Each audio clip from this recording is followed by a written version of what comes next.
Welcome to a world without lobbyists.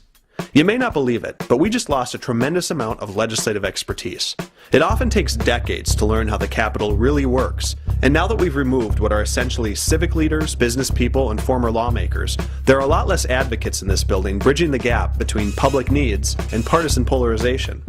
As a result, our government is now almost entirely driven by the limited knowledge of our elected officials. And that's not a shot at the politicians, it's simply an acknowledgement of just how big this job really is. Even in the ego-saturated halls of the Capitol, people value expertise. And when a representative needs to know what the law enforcement community thinks about recent LGA initiatives in South Minneapolis, lobbyists are the fastest route to some answers.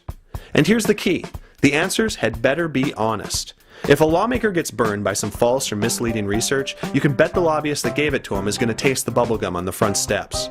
Ideally, lobbyists serve as the voice boxes for larger forces, and what we think about them probably depends more on the issues they represent than the actual existence of the profession. And that brings us back to the front steps of the Capitol and the confusing nature of politics.